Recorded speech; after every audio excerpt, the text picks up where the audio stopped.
Com técnico novo e uma vitória convincente na última rodada, a Ponte Preta tem agora uma semana livre para treinar e se adaptar ao estilo de jogo do professor Nelsinho Batista. Então eu acho que dentro daquilo que foi exigido, dentro da organização, eu acho que nós tivemos assim um resultado favorável. Lógico que, como eu disse, foram só 3 dias de conversa, de trabalho, e a gente, com mais tempo, a produção vai ser muito melhor. No 4-2 do último domingo, o camisa 10 Elvis entrou no intervalo, quando o placar ainda não tinha sido inaugurado, e mudou a história do jogo. O jogador marcou um gol que ajudou a Macaca a sair de campo com os 3 pontos. Na coletiva após a partida, o treinador revelou que teve uma conversa com o camisa 10 e o motivo dele iniciar no banco de reservas. Então eu tive uma conversa com o Elvis e a tendência era deixar ele para o segundo tempo, não só esse jogo, né? Não só esse jogo. Então ele realmente viu, ele falou que seria bom até uns 5 jogos para ele readquirindo a sua qualidade física também. Então não adianta você escalar o Elvis e ele não melhorar. Nós estamos deixando ele como hoje, porque ele tem que melhorar para produzir como ele produziu. Então ele entrou descansado no segundo tempo e fez aquilo que praticamente ele mudou o jogo. A vitória na estreia do novo professor reabilitou a Ponte Preta na Série B. Eram 4 jogos sem vitórias. Agora, com 9 pontos, a Macaca subiu 3 posições na tabela e se distanciou um pouco da zona do rebaixamento. Como dissemos no começo dessa reportagem, a Macaca terá agora semana livre para treinar. E dentro dessa programação está marcado um jogo-treino contra a Portuguesa de Desportos amanhã no estádio Moisés Lucarelli. A atividade está agendada para as 3 da tarde e será disputada em 2 tempos de 45 minutos. É uma oportunidade para o técnico Nelsinho Batista testar várias táticas e dar oportunidades a outros atletas. Pelo lado da Lusa, será uma espécie de pré-temporada, já que o time de São Paulo vive a expectativa pela estreia na Copa Paulista contra o Juventus no dia 15. Em termos de jogos oficiais, o próximo compromisso da Ponte é diante do América Mineiro em Belo Horizonte no próximo domingo, pela 9ª rodada da Série B. Nós viemos aqui para fazer um trabalho, né? E nós temos um grupo até certo ponto jovem dentro do nosso clube, e a gente tem que ir analisando os treinamentos, né? Não é em 3 dias que você pode dizer, falta isso, falta aquilo. A Ponte não joga no meio de semana, tem atividade só domingo, optou em fazer um jogo treino. Tá correto? Tá correto. Importante, né? Porque o Nelsinho, primeiro que ele estava fora do país, né? Trabalhando em outro país, e ele precisa conhecer o elenco, né? A fundo. Ele é um cara inteligente. Aliás, eu não deixei a minha opinião, né? Depois que a Ponte contratou o Nelsinho, eu queria parabenizar a diretoria da Ponte, porque pra mim, e essa é a minha opinião, tá? A Ponte, na questão tática, técnica, muda de patamar, tá? Muda. A visão, a leitura, né? O Nelsinho, até pela sua experiência, por tudo que ele representa.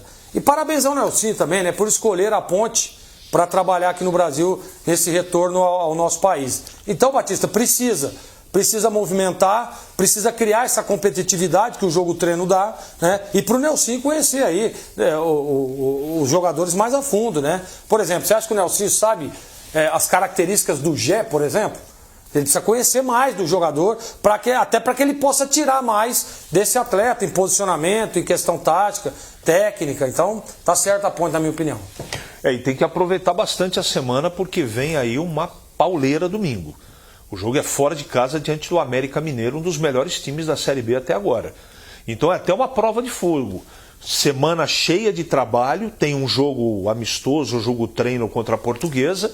Não é? É tudo que o Nelson precisava para poder preparar o time melhor para o jogo de domingo. Tomara que aproveite, mas a estreia dele foi muito boa. Ontem, no programa Esporte em Debate da Rádio Bandeirantes, nós debatemos lá que a Ponte foi muito elogiada, naturalmente, foi uma vitória espetacular. Foi uma vitória de marca.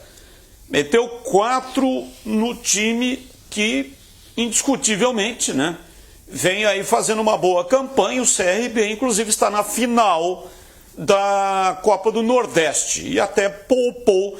Primeiro tempo jogou só com 3 titulares, quer dizer, parte do primeiro tempo, porque acabou perdendo um jogador e teve que colocar mais um titular. Então, primeiro tempo parte com 3 titulares e depois com 4 titulares.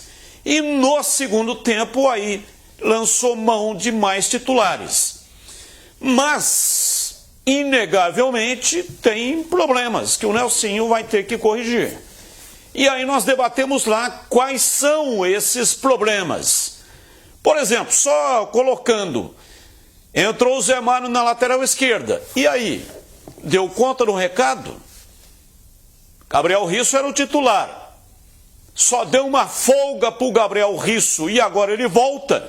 Ou continua com o Zé Mário, que no segundo tempo, nas costas dele, virou uma avenida. Cometeu um pênalti besta, sem sentido. E o Gé, que cometeu um pênalti também completamente sem sentido. É necessário uma conversa do treinador com o Gé. O Gé parece que tem um jeitão ainda, ele está no profissional, mas o amador não saiu do corpo dele. Ele tem umas atitudes ainda como se estivesse jogando o amador lá na zona leste de São Paulo. Então, quais são os problemas que o Nelsinho vai ter que corrigir? Esse papo aí do Gé, eu não estou discordando, tá? Porque eu não tenho o poder de adivinhação. Mas se ele não faz o pênalti, o cara faz o gol. E eu quero lembrar que o pênalti que ele fez, o Pedrão defendeu. E se você não joga, o CRB faz 1-0 no primeiro tempo, eu não sei se a Ponte faz 4 e vira o jogo. Estou colocando para todo mundo pensar, tá? Então, nesse lance, eu não condeno, eu não estou discordando do Geraldo Gé. Nesse aspecto, se ele não faz o pênalti, o cara faria o gol. Tenho certeza disso. Então, não dá para condenar a atitude, não deveria ter feito o pênalti, eu concordo com você. Mas se ele não faz o pênalti, o cara faria o gol. Então, como o Pedrão defendeu de novo, então eu vou deixar isso de lado. Vale um bate-papo. Vale. Na lateral esquerda, não dá para a gente tirar uma conclusão do futebol do Zé Mário por uma partida. Mas eu fiquei assustado, Gleger. Ele jogou muito mal. Muito mal. Muito por conta também que o miolo de zaga, que foi diferente, Matheus Silva e Joilson, também não foi bem. Também estão retornando agora. O Nelsinho tem sabedoria para ver tudo isso. Você não pode pegar agora e falar, o Zé Mário não serve mais. Não é isso. Ele não joga o que ele jogou contra o CRB. Ele joga mais que isso. Então ele vai ter o discernimento para saber. Descansou o Risso e volta, tanto é que ele colocou o Risso de volta no segundo tempo. Não é? O Igor Inocêncio também não agradou. Então nós falamos do lateral direito, do back central, do quarto zagueiro e do lateral esquerdo. Os 4 não foram bem. Os 4. E acrescento para encerrar meu comentário. Não é?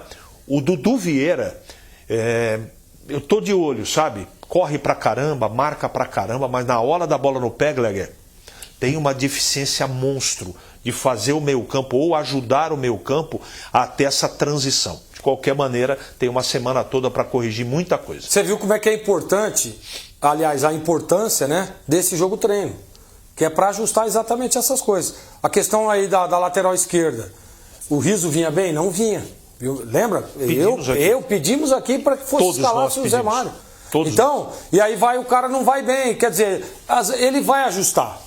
A questão defensiva, o Nelsinho tem essa visão, é um cara que entende muito de futebol, né? E durante a semana ele vai ajustar, e eu não tenho dúvida que na escolha das peças ele vai acertar. E na questão do Gé, que é um cara melhor do que o Nelsinho para ir lá no Gé ou não? Não tem, cara. A experiência, tudo que ganhou esse cara, a história que ele tem no futebol. Então, ele sabe o caminho. E pode ter certeza, eu até concordo com o CH, que aquele pênalti, se o Gé não faz, o cara faria o gol. Mas, né, o Gé a gente sabe que tem que dar uma acalmada nele, porque ele tem, né, esses lampejos, né, de amadorismo, mas a gente espera. Mas já melhorou muito, tá? A gente tem que elogiar também. O Gé já melhorou muito, mas tem que ter uma conversinha com ele. Tem que ali no cantão, tem que conversar assim. Agora, se o Nelsinho não for respeitado pelo Gé, quem vai ser respeitado? Então, se o Nelsinho não der conta dessa parte emocional do Gé, quem que vai dar conta?